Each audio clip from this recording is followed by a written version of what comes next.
आज गाड़ी का एक्सीडेंट हो गया। हेलो, जय श्री कृष्णा। फ़ौजी की फ़ौजन में आप सबका स्वागत है। और अभी मैं ट्यूशन पढ़ा के छोड़ चुकी हूँ और 8 बज गया है। जब शर्मा जी से बोला कुछ समोसे खाने की क्रेविंग हो रही है, तो वो बोले अब तो 8 बज गया है। यहाँ पे ना ज़्यादा लेट नाइट कुछ मिलता नहीं है और ख़ासकर वेजिटेरियन तो कुछ नहीं मिलता। तो हमने कहा कोई बात नहीं, फिर घर पे ही बना लेते हैं। तो वो बोले भी कि रहने दो, फिर क्यों इतनी मेहनत करोगी। हमने कहा कोई नहीं, मेहनत का क्या ही है। अब मेरा जब मूड सही होता है ना, फिर तो मैं सब कुछ ही कर लेती हूँ।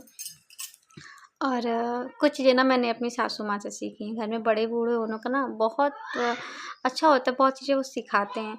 और उस वक़्त हमें समझ में भी नहीं आता, जो वो सिखा रहे होते हैं ना, हमें बहुत बुरा लग रहा होता है, लेकिन बाद में वही चीज़ लगता है कि यार क्या सच में तजुर्बा हर चीज़ सिखा देता है। जैसे कि हर चीज़ को छान मतलब चाल के, आटा हो चाहे मैदा हो, यहाँ तक नया भी हो शॉप से आया हो तभी मैं चाल के ही उसको यूज़ करती हूँ।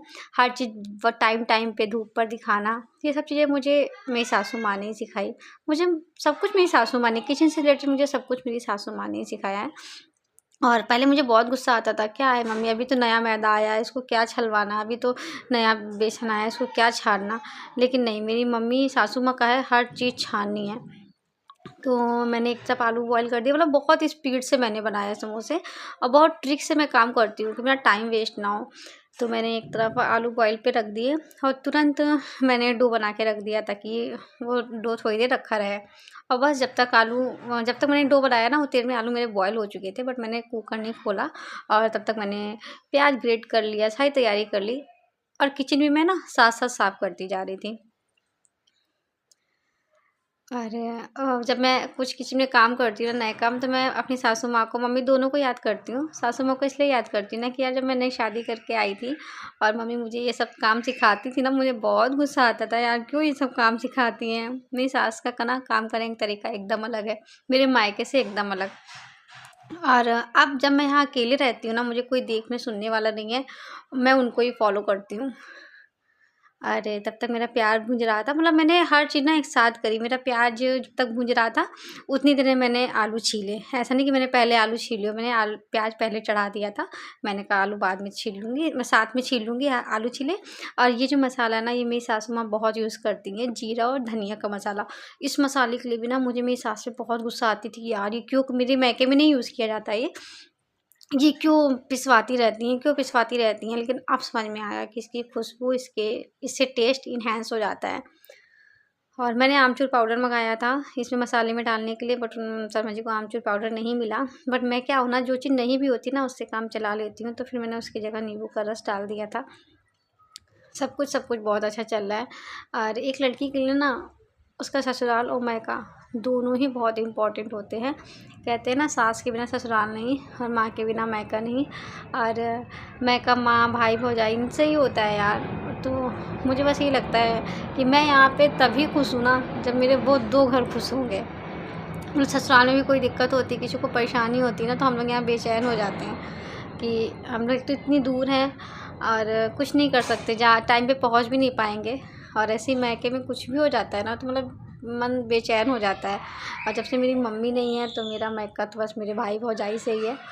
भाई भौजाई पापा, बस यही 3 लोग हैं।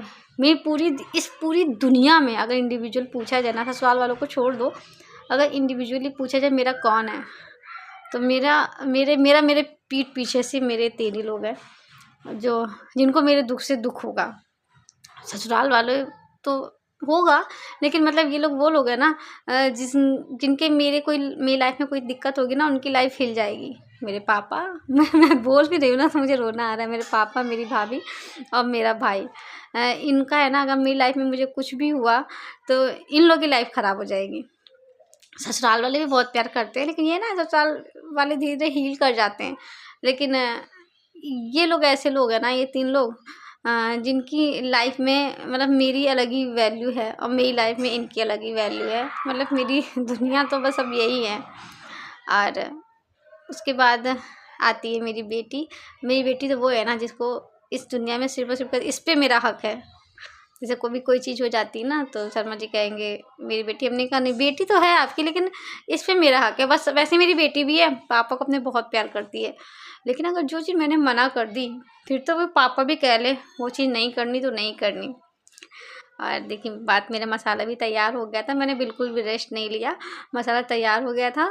मसाला मैंने ठंडा करने के लिए पंखे में रख दिया था, तब तक मैंने ना इसकी ना रोटियाँ सी बना ली थी, काट ली थी। मेरे टोटल 12 समोसे बने थे और हम लोगों ने 10 समोसे खा डाले। तो मैं शर्मा जी से बोली, बाहर तो आप 1 या 2 खाते और देखो अभी बना रही हूँ तो आपने 5 समोसे खा डाले, मैंने भी 5 खाए। तो इतनी साइज़ के बाहर भी मिलते हैं।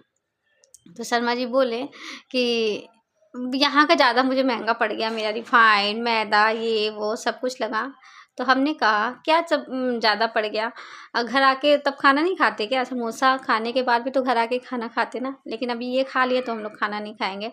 और वाकई समोसे इतने अच्छे बने थे, मतलब हर बार कुछ ना कुछ कमी रह जाती थी, बट इस बार इतने अच्छे सीखे थे। समोसा बनाने से ज़्यादा इम्पोर्टेंट, समोसे में सबसे ज़्यादा इंपॉर्टेंट होता है समोसे को सेकना, एकदम धीमी आंच में सेकना होता है। तैयारी करने में बिल्कुल टाइम नहीं लगता। और लास्ट में इतना आलस आ गया ना कि मैंने गिलास में दूध गर्म किया।